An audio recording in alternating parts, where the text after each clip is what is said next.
Devant la porte du village de Guanxiaojia de Sanjiang, district autonome de l'ethnie Dong, les hommes et les femmes, les vieux et les jeunes Dong s'habillent en costume de fête pour accueillir des hôtes venus de loin. En même temps, toutes les familles ont préparé des plats délicieux pour le fameux banquet de 100 familles. 哎呦，这么多菜啊！ 10几个了， 哦，很丰盛。这是酸肉哈。对。哦，这个菜都是您家一家做的。哦，那个一般这个百家宴，你们这个是，一家做多少菜什么的，有没有规矩啊？有的，有啊。有规矩啊？啊，是什么个规矩啊？怎么会觉得10个菜以上的10个菜以上的每个篮子。每家都要做10个菜以上。哦，对了。哦。 Aujourd'hui, nos hôtes sont des centaines d'élèves et d'enseignants venus de Hong Kong. Ils viennent dans ce joli village pour vivre la culture folklorique authentique de l'ethnie Dong. Les filles chaleureuses des Dong accueillent les hôtes venus de Hong Kong par leurs doux chants.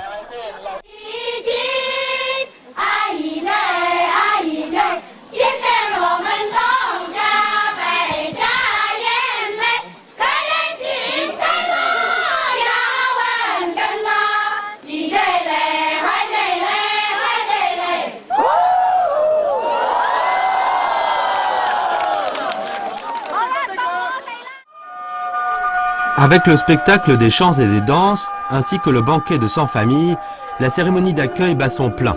Le banquet copieux, les constructions magnifiques, tout cela constitue l'ambiance charmante du village des Dong qui séduit les élèves et les enseignants.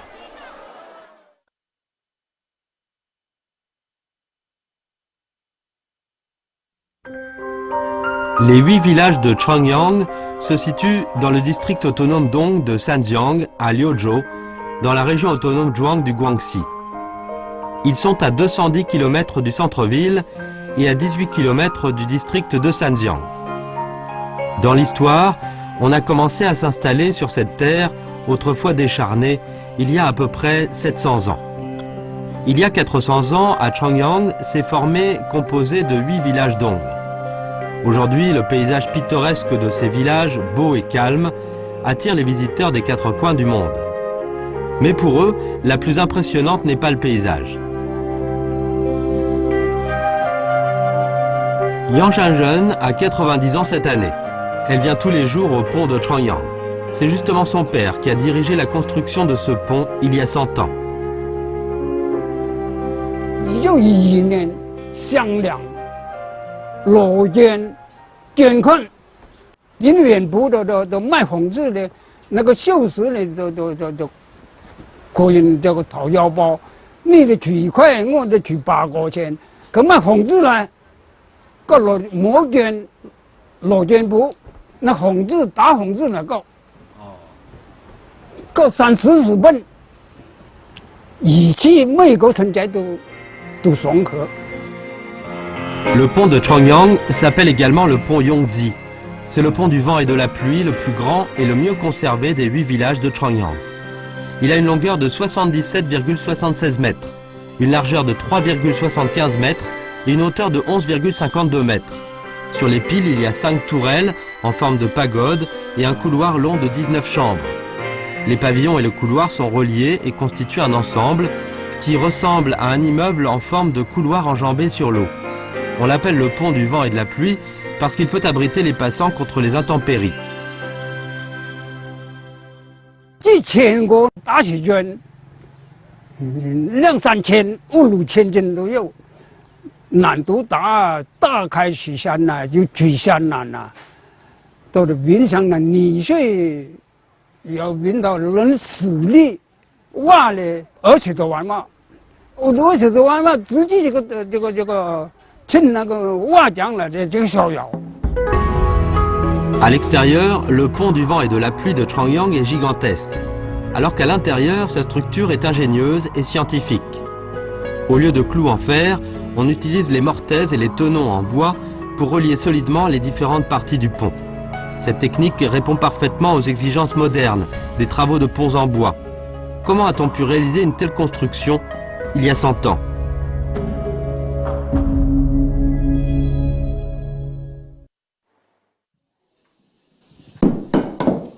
Nous voici chez Yang Shanzhen. Il est en train de fabriquer des brochettes de bambou. Elles ne sont pas faites pour fabriquer des objets artisanaux, mais pour faire de beaux modèles de construction, avec l'aide desquels Yang Shanzhen et ses fils ont construit des milliers de ponts du vent et de la pluie, des dongs. 您以前年轻的时候做风雨桥，需不需要做这个模型啊？以前不用做的，以前呢用什么？要画图纸吗？以前呢画图纸没有用图纸，就是拿一块板呢，简简单单摇这个水平啊，就得了，就一块板就行。就是一块板就行了。 Il n'y a même pas besoin de modèles pour construire de grands ponts du vent et de la pluie. Comment Yang Shanzhen peut-il accomplir ces constructions si compliquées?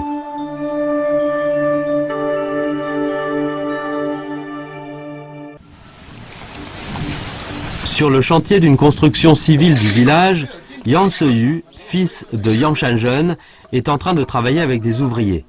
Il apprend le travail du bois auprès de son père depuis son enfance. Intelligent et travailleur, en saisissant les techniques de ses ancêtres et en suivant l'exemple de son père, Yang Seyu maîtrise petit à petit un savoir-faire sophistiqué. Sa technique est parfaite, des petits objets en bois au pont du vent et de la pluie. Mais sur ce chantier du pavillon sur piliers, nous voyons seulement les ouvriers qui travaillent. 我看你们这施工什么都没有图纸啊什么的，你们靠什么建？哎，我们侗家搞建筑都没有图纸的，只是全靠这种香杆的。这个竹竿啊？这是香杆，这是香杆，不是竹竿的。香杆啊，我们图纸都是全部画在这条香杆上去，就你们所有的图纸就靠这一根香杆。对。 但是我们没有那种像你们设计院呢有图纸没有那种的，我们搞房子啊、搞鼓楼、搞风雨桥什么的，都是画在这条香杆。那这根杆儿我看这么长啊，为什么选这么长一根杆？这么长，你那个房子有多高？这边跟竹竿就要这么长的。哦，就这根杆这么长，那就是这房子就盖这么高。对。 En fait, ce bâton de bambou appelé xiangan par les artisans dong sert de règle à mesurer dans la construction des ponts du vent et de la pluie et des maisons dong. Pour une construction, il faut un xiangan. La longueur du xiangan doit être égale à la hauteur du bâtiment. 这种图纸的你看，这种我都画在上面这里完了，这里上面。 这里还要拉上去就这样，这里开一个省，这里一个省，这个洞是装那个梁的，像梁那根梁的Ouvrir des mortaises, percer un trou, installer une poutre et des dimensions des tenons, tout cela est noté sur le xiangan avec des signes spéciaux. C'est une série traditionnelle transmise de génération en génération entre les artisans des dongs. En général, elle est composée de 26 signes, parmi lesquels 13 sont souvent utilisés. Le xiangan est toujours densément couvert par ces signes. Même le meilleur architecte n'arrive pas à le comprendre. Le plan de construction du pan du vent et de la pluie est ainsi dessiné là-dedans. Et en plus du xiangan, on a besoin d'un autre outil. 拿的这些竹签有什么特别的用处吗？这种是我们竹签是。 量这种省的开省的量它开多大多厚的，然后你在这里画那个竹签了，都再去那个方条大方小方的在那里画开省的。Ces brochettes sont destinées aux mesures plus exactes. Chaque brochette marquée correspond à une pièce de bois. Les brochettes marquées jouent un rôle important. 比方现在我。 还没有安装的时候，现在丢了一根竹签这样，有时候那个字相同的它那写着呢，有时候相同这种免不了的。但是有2根呢，少了1根呢，怎么办呢？就是整栋楼要拿来这里摆在地下摆地下，这样摆这是一根一根对这个是吊柱前面的，这里又是圆柱的。 这里是第5根柱的，这里是装后，这里是后什么柱的，又去捞那个柱子就翻过来，又拿去那个量拿一根对不对，很麻烦的这种。Seulement à l'aide du xiangan et des brochettes, des ponts du vent et de la pluie gigantesques apparaissent dans les villages des Dong et en deviennent un symbole particulier. Pourquoi les Dong construisent-ils un pont du vent et de la pluie compliqué et sophistiqué devant chaque village?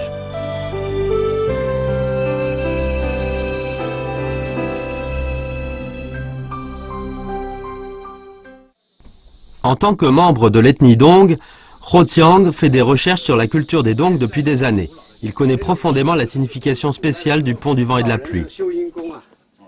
风雨桥是每个寨子下方做的拦扶桥，它是每个寨民的人生之桥。这个桥是属于阴的，与寨子的鼓楼阳是作为阴阳和谐的一个建筑。 D'après l'idéologie Dong, le pont du vent et de la pluie est le pont de vie qui relie le monde du yin, le monde des morts, et le monde des yang, le monde des vivants. Il est aussi le pont porte-bonheur qui protège le village et ramasse la richesse. Au fond du cœur, les Dong tiennent beaucoup à ce pont puisqu'il constitue le chemin pour la vie prochaine. Par conséquent, les Dong ne ménagent pas leurs forces pour le décorer et il devient aussi une construction qui dépasse l'utilité. Dans chacun des 8 villages de Changyang, il y a un pont du vent et de la pluie. L'autre construction indispensable pour les villages des Dong est la tour du tambour, qui se trouve au centre du village. Pour les villageois, c'est un endroit sacré.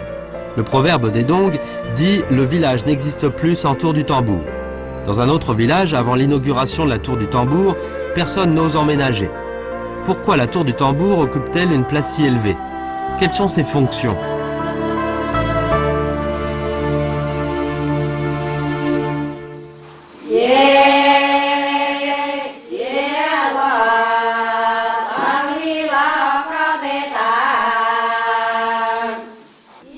Dans la tour du tambour de Yanjai, quelques dizaines de villageois chantent le dosier. Le dosier est une forme traditionnelle de spectacle, de chant et de danse Dong. En général, les femmes posent des questions en chantant, puis les hommes y répondent aussi en chantant. Les chansons portent sur une grande variété de sujets tels que la grand-mère, les parents, la recherche de l'égalité, etc.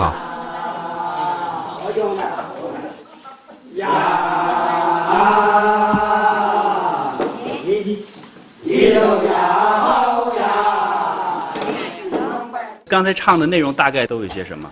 刚才唱那些就是说我们侗族从哪个地方迁到这个地方来，要男的那个回答他。哦，那刚才那个内容里是怎么唱的呢？就是就唱那个陕西呀，从江西，从江西那边过来，有个这个部落有个女的，然后我们叫她陕西。都像我们现在说出奶老一样，他是这个部族的首领。首领。他带我们侗族到这个地方来。Dans la langue des Dong, Sassi signifie la grand-mère. Cette activité folklorique ancienne se passe souvent lors de la visite entre les habitants de 2 villages et des fêtes importantes. Mais comme beaucoup de coutumes anciennes, le nombre de ceux qui savent chanter le dosier diminue d'année en année.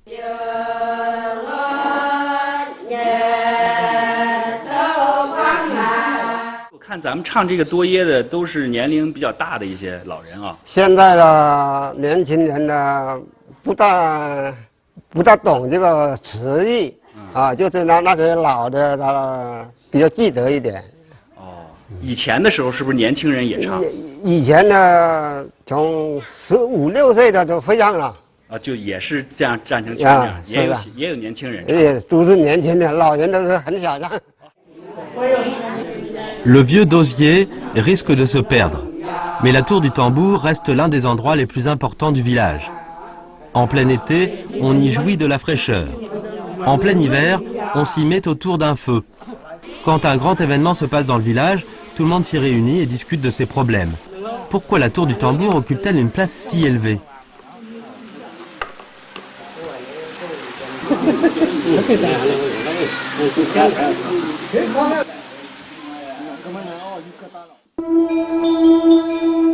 Quand nous regardons le village des Dong d'en haut, se présente un paysage pittoresque. Dans ce beau paysage se cache la structure compliquée du village Dong. 侗寨选址很讲究，先从小溪上去找一个龙脉的地方。这个小溪要呈弓形的，找一个龙脉的地方，龙脉上面就放一个水宝，这个水宝叫让海，然后在寨子中间的立鼓楼、戏台，在右户山立祖母，左户山立管法律的飞山宫，然后在这下方做蓝浮桥。那么这里面也有阴阳五行的玄学理论。 Dans la structure du village Dong, la grand-mère symbolise le métal, le Feshangong symbolise le bois, le Janrae symbolise l'eau, le pont du vent et de la pluie symbolise le feu et la tour du tambour symbolise la terre. La tour du tambour au centre veut dire une terre prospère et joue un rôle crucial. Elle est toujours en forme de sapin. On dit qu'à l'époque où l'on vivait dans les cavernes, les grandes activités se déroulaient sous le sapin. Après la construction des maisons, la tour du tambour remplace le sapin et devient l'endroit où l'on discute des affaires importantes.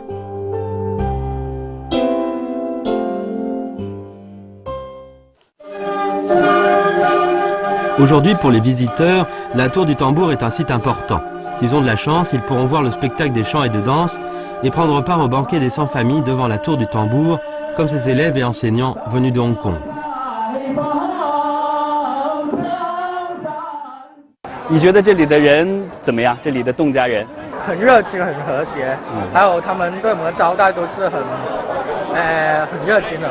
对啊，就像今天的天气一样，那么真热。真热哈。对啊。你觉得这里这个建筑怎么样？很充满古色古香，因为我们在这里吃，可是周围围着我们都是那些崖顶做的楼房，比较旧的，用木搭建的，所以我还是头一次在这些地方吃饭。 Le riche banquet des 100 familles rassemble différents plats délicieux des Dong. En plus, il exprime les meilleurs vœux des Dong.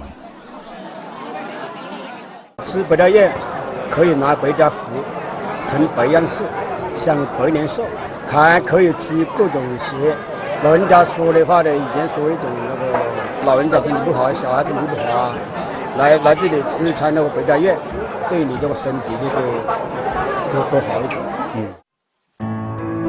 En plus du pont du vent et de la pluie et la tour du tambour, les pavillons sur piliers des Dong constituent un autre beau paysage pour les visiteurs aux 8 villages de Changyang. Les Dong ont l'habitude d'habiter ensemble et d'installer leur village au bord de l'eau ou à côté d'une montagne. On aperçoit de denses pavillons de bois avec des tuiles vertes dans un paysage de montagnes et de rivières. 洞屋高高到山上，走遍洞寨不下楼，有这个说法。 那为什么要建成这种一栋连着一栋呢？一栋连着一栋，就是表示侗族每一个族之间、每一个村民之间团结友爱。 Pour les habitants du village Dong, ces pavillons sur piliers reliés ensemble sont leur maison la plus confortable. 您在这个房子里住了多久了88年了，都不80多岁啊。 80多年了。？80多年了。哦，就生在这里是吗？这孙子这个我这个孙啊。您这个房子有多少年了？对。原来早弄年了。原来这200年了，差不多。差不多200年了。200年。这个这个地板都已经踩得不平了。Les vieux pavillons sur piliers transmettent la coutume de solidarité des Dong, alors que les habitants là-dedans héritent de la bonne cuisine de l'ethnie Dong. Chez Yang Seyu, sa femme, Yang In-sun, est en train de préparer un poisson acide traditionnel. Les Dong aiment le goût acide. On dit que les Dong ne peuvent pas manger sans goût acide. Ce poisson acide en est un plat typique. 我看您刚才腌这个鱼搁了那么多盐啊。哦。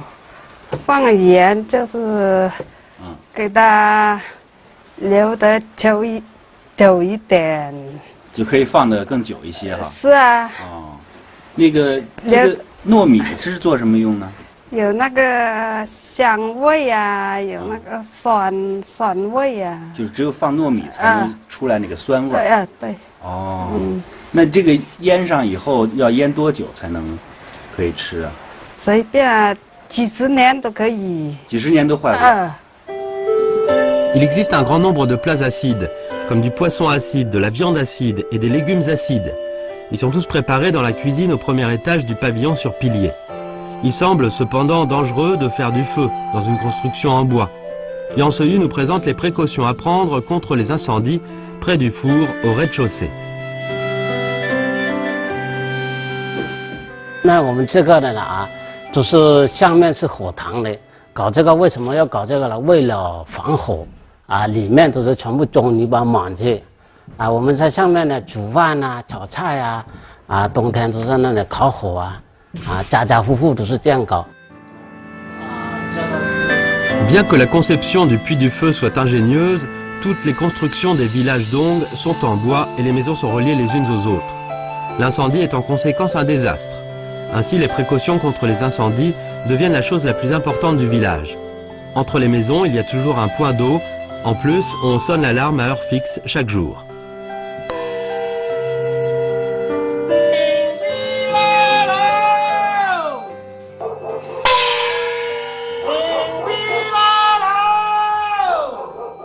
Lão伯，刚才您喊的这个是什么意思呀？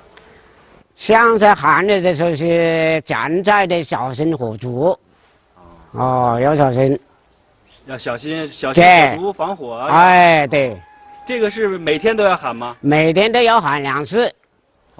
每天喊2次。晚上1次，早晨1次。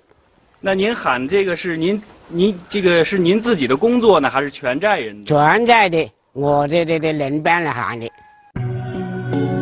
Malgré les précautions contre les incendies, il est difficile de les éviter à 100%. On dit que la famille qui a causé l'incendie sera sévèrement punie.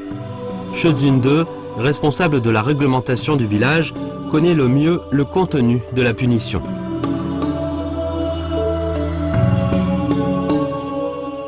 小的呢罚款呢100斤米100斤酒100斤油给那大小来起。发生大的火灾呢，赶他去，再个3年不给他赈灾。以前没得公安局的都丢进火里烤死个了。哎呦，这样的都有。那不是了，以前好严重的嘞。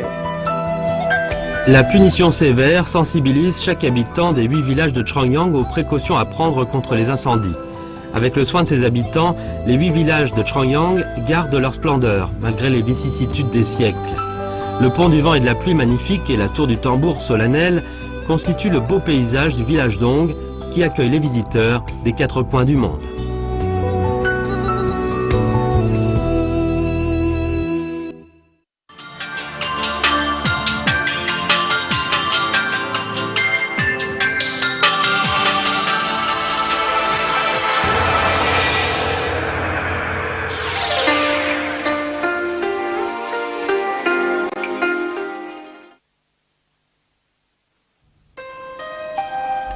Ces trésors, conservés au musée des palais impériaux à Beijing, furent les objets favoris de l'empereur Tianlong de la dynastie des Qing au XVIIIe siècle.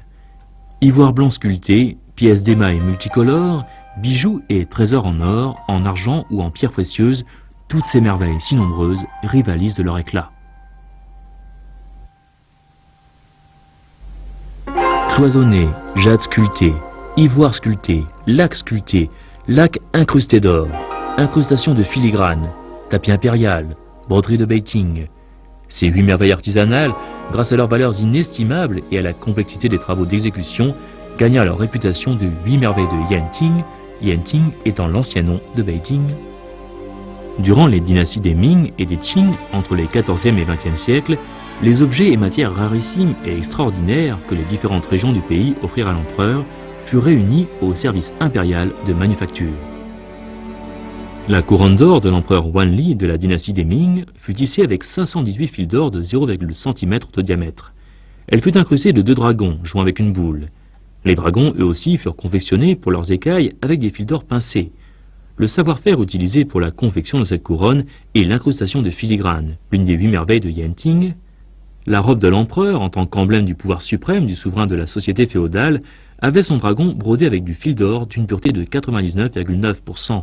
Tandis que les autres parties multicolores furent tissées avec des plumes de paon de différentes couleurs. Cette broderie, par le fait qu'elle fut utilisée dans la confection de la robe de l'empereur, fut aussi hissée au rang des 8 merveilles de Yanting. Le caractère de couleur écarlate que porte cette boîte à nourriture utilisée dans la cour impériale signifie printemps. Ce caractère a été confectionné avec le savoir-faire de laque sculpté. La laque contient aussi le vermillon, qui était extrêmement onéreux.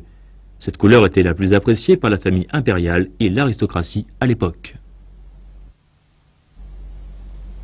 La complémentarité de ces trésors en or, en argent, en perles et en jade, réservés à l'usage de la famille impériale, contribua à les porter au rang d'objets sans prix. Outre des habits, des parures et des objets d'usage courant, conçus pour l'usage exclusif de l'empereur, les savoir-faire des 8 merveilles de Yenting furent aussi largement utilisés dans la confection des objets décoratifs et récréatifs réservés à la famille impériale. Un grand nombre de types de jade peut être utilisé pour réaliser des objets de jade sculptés. Par exemple, le jade blanc, la jadéite, le corail ou l'agate. Chacune de ces matières est le jeu de la nature au bout de milliers d'années. C'est la raison pour laquelle la cour impériale les appréciait particulièrement. Le sceau de l'empereur en jade fut incontestablement l'emblème du pouvoir suprême de l'empereur dans les différentes dynasties. Le cloisonné était connu initialement sous le nom d'émail sur biscuit cuivré avec filigrane pincée. Étant donné la complexité du processus de fabrication, l'empereur ne donnait en cadeau une pièce de cloisonné qu'à des mandarins qui avaient gagné de grands mérites. Aussi, le cloisonné devint-il un objet ingénieux impérial, plus précieux que la perle et le jade. Matières précieuses et processus de fabrication complexes ont été associés de façon parfaite. La beauté et la finesse de ces objets reflètent l'éminence suprême de la famille impériale. Aujourd'hui, cloisonné, jade sculpté, ivoire sculpté, laque sculpté, laque incrusté d'or, incrustation de filigrane, tapis impérial, broderie de Beijing, ces merveilles de l'art et des valeurs impériales du passé ne sont plus réservées à une minorité de gens. Elles sont devenues des chefs-d'œuvre des artisans chinois à la portée de ceux qui les apprécient.